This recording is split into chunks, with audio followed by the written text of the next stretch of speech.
we are honored to have Mr. Tony Hunter. He is the global food futurist speaker that will come up here and tell us about this topic. So ladies and gentlemen, please welcome Mr. Tony Hunter.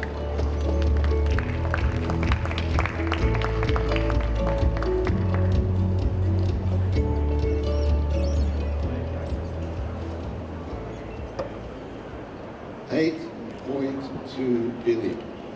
That's how many people we have on the planet today. Add in 900 million pet cats and dogs, and that gives us 9.1 billion consumers. By 2050, there will be 9.7 billion humans and at least 1.3 billion pet cats and dogs, giving us 11 billion consumers. But who are the consumers of the future that will be driving the food trends? As we know, everybody talks about Gen Z. It's Gen Z this, Gen Z that, or Gen Z if you're American friends, Gen Z the other. Everybody talks about Gen Z. But if we're looking to the longer term future of food, decades to come, 2040 out to 2050, the generation we need to talk about is Generation Alpha. Now, Generation Alpha are those born from 2010 to the end of 2024. By the end of last year, there were 2 billion Gen Alphas on the planet, the largest generation the planet will ever see. And the key thing to remember or realise about Generation Alpha is they're not just digital natives, they are technology natives. They have grown up with private companies shooting rockets into space. Spot, the Boston Dynamics dancing robot, drones, mRNA vaccines, and probably in their lifetime, a colony on Mars. So, what will this generation of the future think of technology being used to make their food? Well, we can't really do too much research in that way because, of course, most of Generation Alpha are still children. But what we can do is we can look to previous generations and see how previous generations view the use of technology in their food. Now, one survey where they asked generations, are you comfortable with technology being used to make their food? 77% of Gen Z said they were comfortable. That dropped to 77% for Gen Y and dropped to 58% for millennials and boomers. So if Generation Alpha follows the trend, they're at least as likely as Gen Z to accept technology being used to make their food, and they may even be more accepting of technology being used to make their food. And technologies are a key part of Gen Alpha. 63% of Gen Alpha value having the latest technology, versus only 31% of Gen Z. And also, in the same survey from Razorfish, they're 46% more likely to want a technology that doesn't even exist yet than Gen Z. And Gen Alpha are a globe-spanning generation. They will communicate their likes and dislikes using their technology native to send a trend around the world in weeks, days, or even minutes. And a great example of this that's been going on now is the popularity of Korean products like K-beauty products, K-pop and music from bands such as BTS and Blackpink.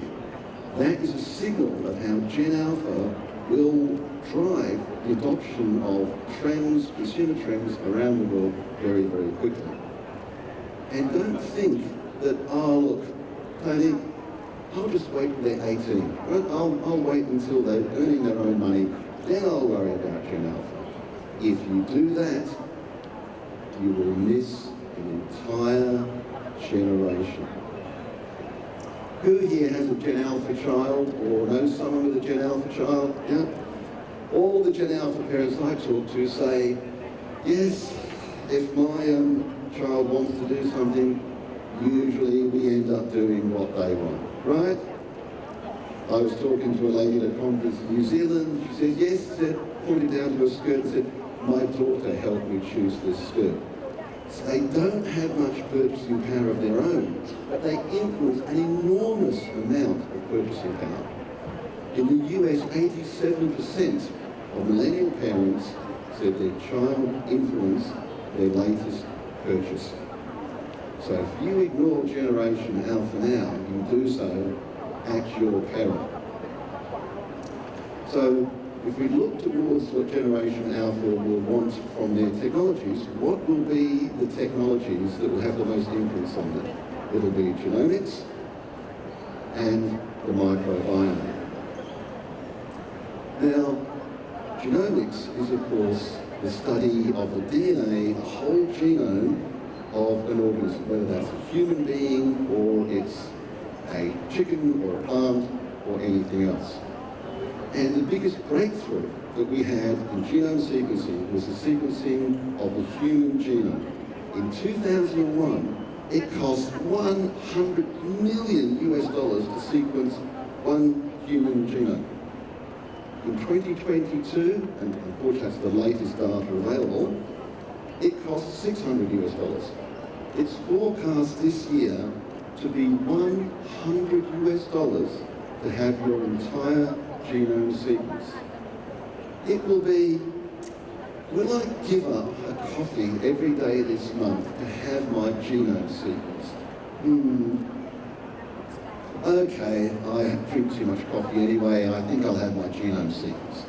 That is how common it will be to have your whole genome sequenced to determine not just your health and nutrition, but many other traits determined by your DNA. Now, the intersection of nutrition and genomics is known as nutrigenomics. This company, Nutrigenomics with an X, they will analyse your DNA and they will tell you whether, if you drink too much coffee, does that increase your risk of heart attack? What is your exposure to sodium? How do you react to sodium? Omega-3 metabolism. They can have a look at things to do with your lifestyle, your sport, and they can determine dietary recommendations as well. And at the cutting edge of this is another company called Nucleus. And what Nucleus do is they will analyse your whole genome, and then they will look for 900 plus traits that can affect your long-term health.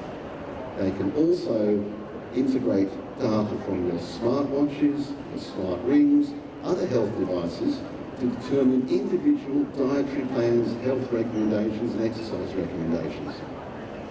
And if you look at the cutting edge of genomics, well, you can even get, wait for it, a vegan intolerance test. Now, I'm not sure whether this is tongue-in-cheek or whether they meant to be perhaps insulting, I don't know. So I'm not quite sure what this tells you, but you can get a vegan intolerance test. Our next technology is the microbiome, which is, of course, all of the fungi, viruses, bacteria, and everything else that live on and in our bodies. If we look at the number of cells of each, there are 1 trillion cells in our bodies. There are 1 trillion microbial cells that live on and in our body. We are all actually only half human.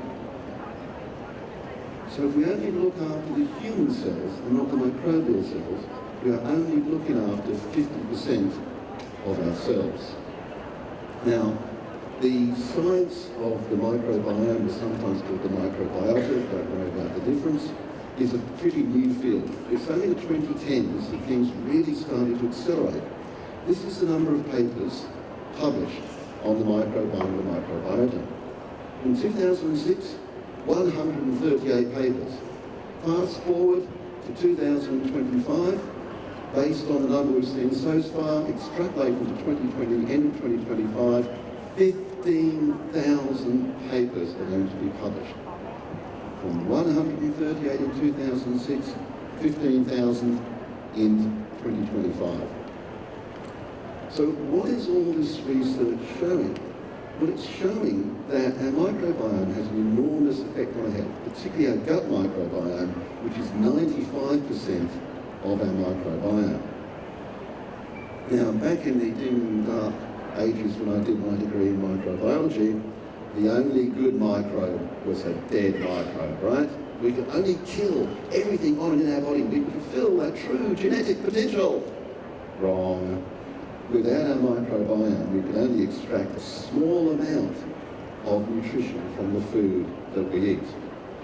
And the microbiome affects a huge number of functions in our body.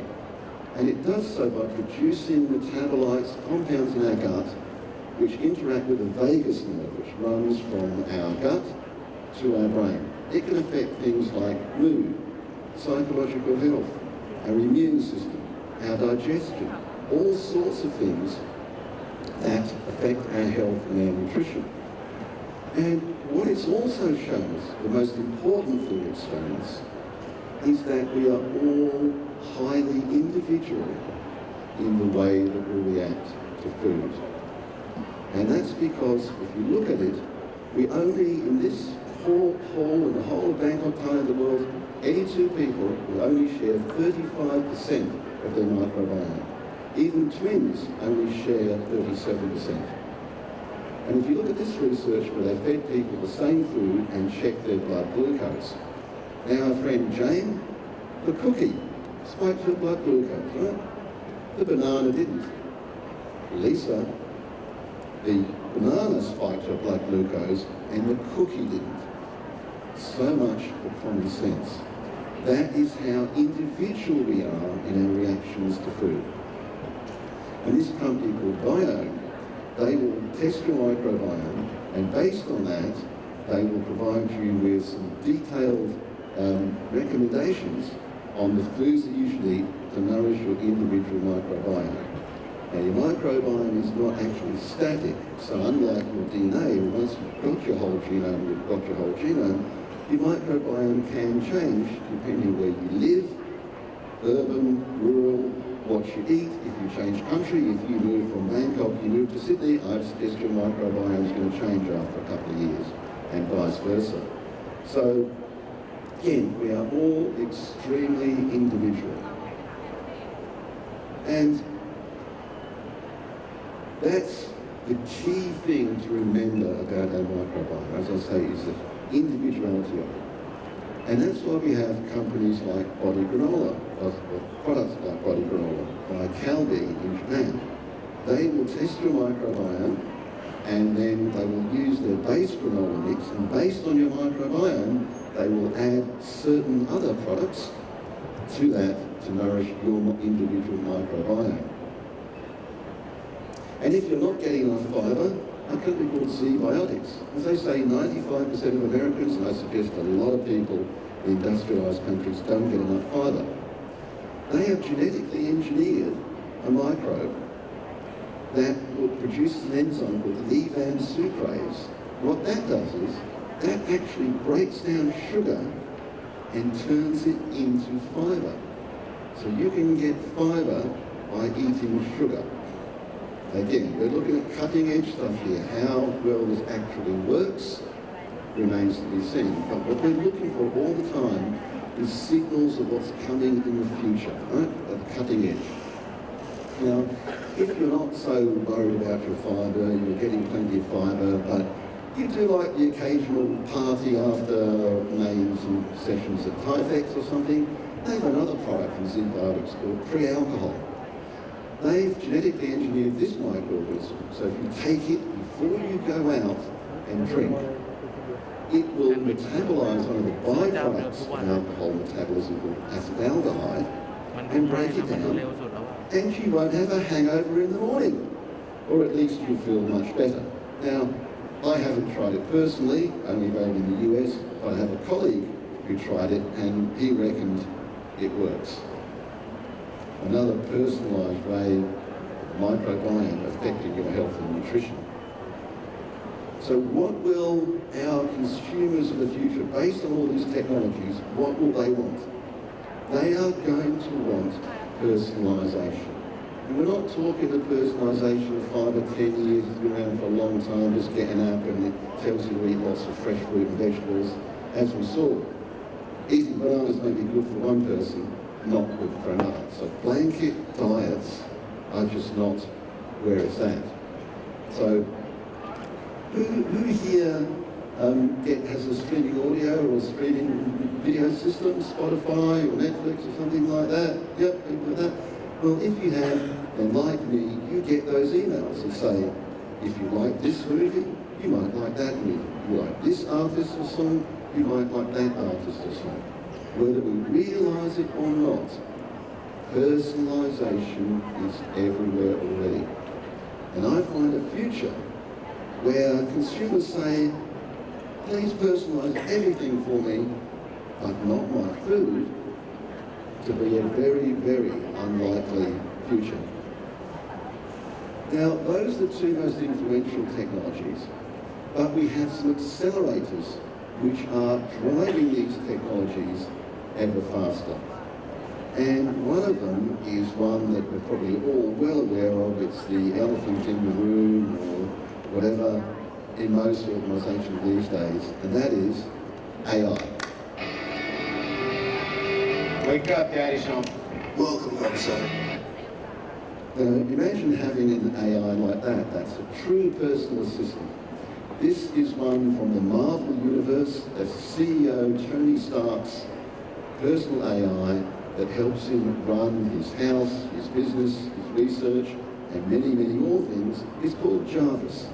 Just a rather very intelligent system. And as we've seen, we're coming closer and closer to that every day. But up until recently, I mean, that seemed like something in the far distant future, something that was a fantasy.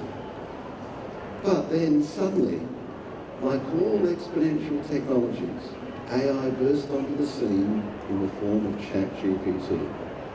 Released on the 3rd of November 2022, within 5 days, it had over 1 million users, the fastest uptake of any technology that we have ever seen. And the world would never be the same again. And just to be clear, we're not talking about traditional AI that we've had for decades, with nice, neat tables of data and its output is determined by explicit human programming. What we're talking about is generative AI, where the model is trained on the data, and from that data it produces unique outputs from huge databases beyond the ability of the human mind to even comprehend. It finds answers to questions you didn't even know we had. Our next accelerator is biowearables. Anyone in this room wearing a smartwatch or a smart ring or something like that? Yep. Now, these devices, of course, can measure all sorts of things for looking at our health. This is the Samsung Galaxy smartwatch. It can measure things like your heart rate, your sleep cycles, blood oxygen, all sorts of things. And feed that data back to you so you can look at ways to improve your health. And then, of course, we have things like smart rings. I'm wearing one now, the Ring 2 Air. It weighs 2.5 grams, it's 2 millimeters thick, and it has an AI-powered app. It can also measure things like your heart rate, your blood oxygen, your sleep patterns, your activity, your exercise, and everything else. So using these devices even now, we're generating a huge amount of data on our health. And that's where we need to look at even more data coming into the future. This is a smart earring, which very accurately measures your body temperature, mainly for women, for family planning. And we even have power over body. You can wear a battery pack and it will transmit the power to your smart devices over your skin. This is just a concept product. It's very, very recent, only weeks old. For some reason they chose a light-up earring. I'm not quite sure why, whether they thought it had disco applications or not, I don't know, but a light-up earring. So the power to the device literally travels through your skin. Now we mentioned blood glucose, the importance of blood glucose, and as we know, blood glucose spikes can be very, very bad for you. So we need to make sure that we monitor those spikes. And this is a continuous glucose monitor from a company called Lingo. Now we've had continuous glucose monitors for a long time, right? But they've been aimed at diabetics. This one is aimed at health. So monitoring your blood glucose spikes. So you can determine, as we saw before with our microbiome example, we saw that we can correlate that with food that we should or shouldn't eat. As I said, blood glucose spikes can be a pre-diabetic condition. They can also be bad for your healthy aging and longevity. But that's for another talk. We also have from Epicor Biosystems a product which measures metabolites in your sweat. It can measure your hydration status, it can measure electrolyte balance. In the future, they plan to measure zinc, iron, calcium, vitamin C and vitamin D from your sweat.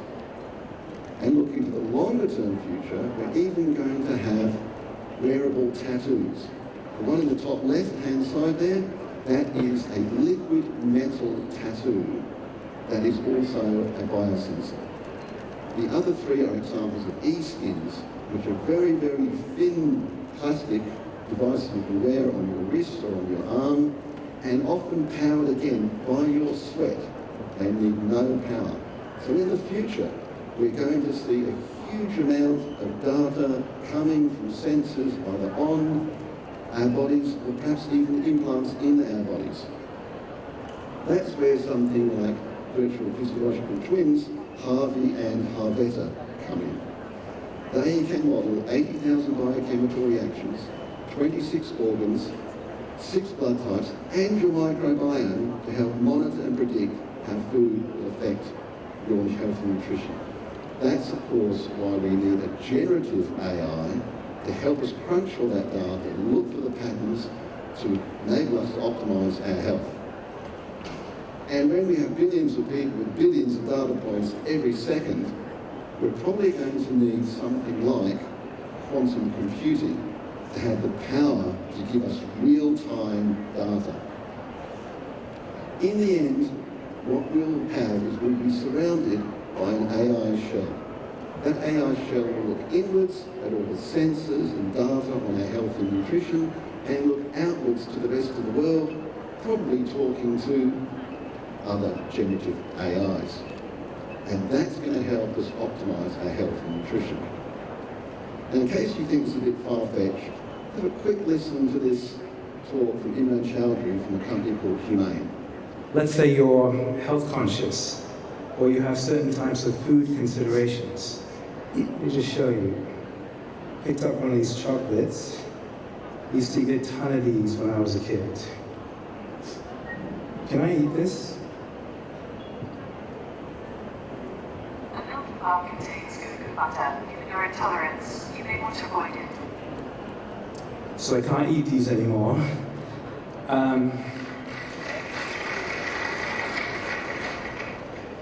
But what's cool is my AI knows what's best for me, but I'm in total control. I'm gonna eat it anyway. Enjoy it.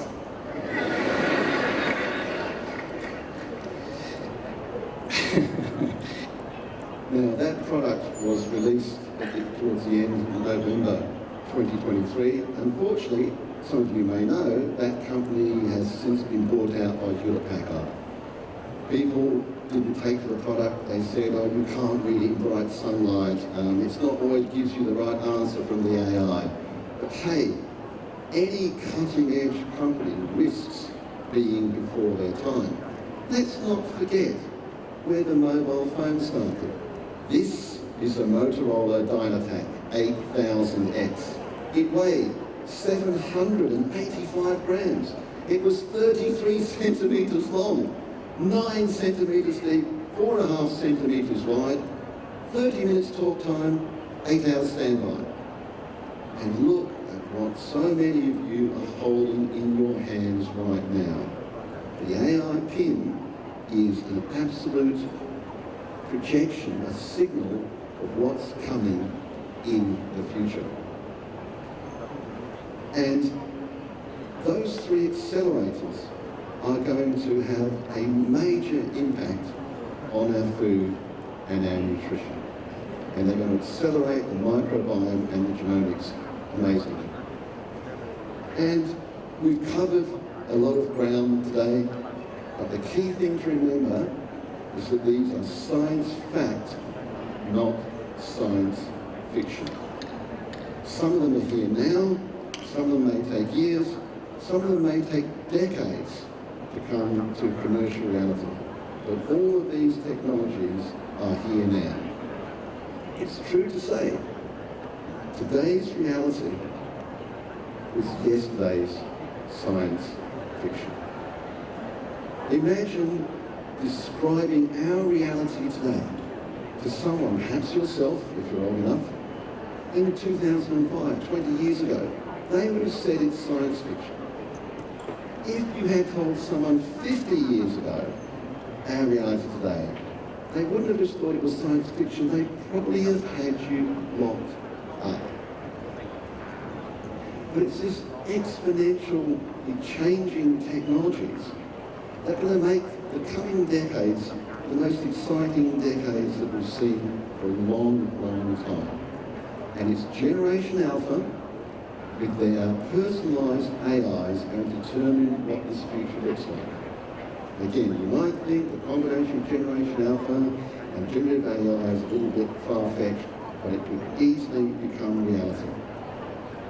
That's why, with this rapid rate of change, it's so important to explore and prepare for Generation Alpha. They are, as I said, the largest generation on the planet and that the planet will ever see. Combined with their pets, they represent well over 2 billion opportunities. But what plans do you and your organisations have for ensuring the current and future relevance to the AI-powered needs of Generation Alpha? Thank you.